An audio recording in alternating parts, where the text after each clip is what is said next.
ಹಿಂದೂ ಧರ್ಮದ ಪ್ರಕಾರ ತ್ರಿಮೂರ್ತಿಗಳು ಯಾರು? ಹಿಂದೂ ಧರ್ಮದ ಪ್ರಕಾರ ಬ್ರಹ್ಮ, ವಿಷ್ಣು, ಮಹೇಶ್ವರ ಮೂರು ಜನ ತ್ರಿಮೂರ್ತಿಗಳೆಂದು ಕರೆಯಲ್ಪಡ್ತಾರೆ. ಅದರಲ್ಲಿ ಬ್ರಹ್ಮ ಸೃಷ್ಟಿಕರ್ತ, ವಿಷ್ಣು ಸ್ಥಿತಿಕರ್ತ ಹಾಗೂ ಈಶ್ವರ ಲಯಕರ್ತ. ಹಾಗಿದ್ರೆ ಬ್ರಹ್ಮನ ದೇವಸ್ಥಾನ ಜಾಸ್ತಿ ಇರ್ಬೇಕಲ್ಲ, ನಾವು ವಿಷ್ಣು ಮತ್ತೆ ಶಿವನ ದೇವಸ್ಥಾನ ಯಾಕೆ ಜಾಸ್ತಿ ನೋಡ್ತೇವೆ? ನಮ್ಮ ಪುರಾಣಗಳ ಪ್ರಕಾರ ಒಂದಿನ ಬ್ರಹ್ಮ ಮತ್ತು ವಿಷ್ಣು ಮಧ್ಯೆ ಒಂದು ಜಗಳ ನಡೆಯುತ್ತೆ, ವಾಗ್ವಾದ ನಡೆಯುತ್ತೆ. ಅವರಿಬ್ರು ಮಧ್ಯೆ ಕ್ವೆಶನ್ ಬರುತ್ತೆ, ಯಾರು ಜಾಸ್ತಿ ಶ್ರೇಷ್ಠ ಅಂತ. ಇದನ್ನ ಡಿಸೈಡ್ ಮಾಡಕ್ಕೆ ಈಶ್ವರನ ಹತ್ರ ಹೋಗ್ತಾರೆ ಇಬ್ರು. ಈಶ್ವರನ ಕೇಳ್ತಾರೆ, ನಮ್ಮಿಬ್ರಲ್ಲಿ ಯಾರಪ್ಪ ಜಾಸ್ತಿ ಶ್ರೇಷ್ಠ, ನಮ್ಮಿಬ್ರಲ್ಲಿ ಯಾರು ತುಂಬಾ ಪವರ್ಫುಲ್ ಅನ್ನೋ ಕ್ವೆಶನ್ ಕೇಳ್ತಾರೆ. ಸೊ ಈಶ್ವರಂಗೆ ಒಂದು ಐಡಿಯಾ ಬರುತ್ತೆ. ಸೊ ಹೇಳ್ತಾರೆ, ಒಂದು ಬೀಮ್ ಆಫ್ ಲೈಟ್ ಅಂದ್ರೆ ಒಂದು ಅರೇ ಆಫ್ ಲೈಟ್ ಏನಿರುತ್ತೆ ಅದನ್ನ ಶಿವ ಸೃಷ್ಟಿ ಮಾಡಿ ಅವನು ಲೈಟ್ ಆಗಿ ಸೃಷ್ಟಿ ಮಾಡಿಕೊಂಡು ಇದರ ಆದಿ ಅಥವಾ ಅಂತ್ಯ ಯಾರು ಫಸ್ಟ್ ಹುಡುಕ್ತಾರೋ, ಸ್ಟಾರ್ಟಿಂಗ್ ಪಾಯಿಂಟ್ ಅಥವಾ ಎಂಡಿಂಗ್ ಪಾಯಿಂಟ್ ನ ಯಾರು ಫಸ್ಟ್ ಹುಡುಕ್ತಾರೋ ಅವರು ಶ್ರೇಷ್ಠ ಅಂತ ಹೇಳ್ತಾರೆ.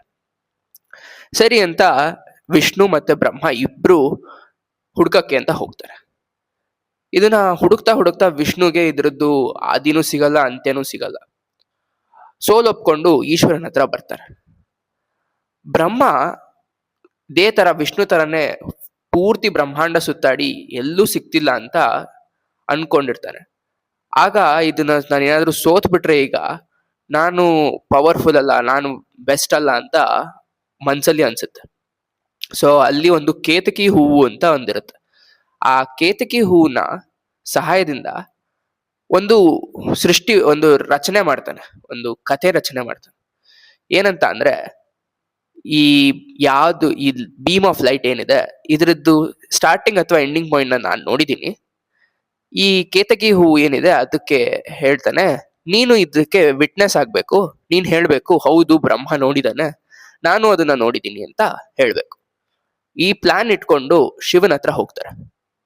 ಶಿವನ ಹತ್ರ ಇದೇ ತರ ಹೇಳ್ತಾರೆ, ನೋಡಪ್ಪ ನಾನು ಇದ್ರ ಸ್ಟಾರ್ಟಿಂಗ್ ಅಥವಾ ಎಂಡಿಂಗ್, ಆದಿ ಅಥವಾ ಅಂತ್ಯನ ನೋಡಿದ್ದೀನಿ, ಇದಕ್ಕೆ ಸಾಕ್ಷಿ ಈ ಕೇತಕಿ ಹೂವು, ಇದು ಕೂಡ ನಾನು ನೋಡಿದೆ ಅಂತ ಹೇಳ್ತಾರೆ.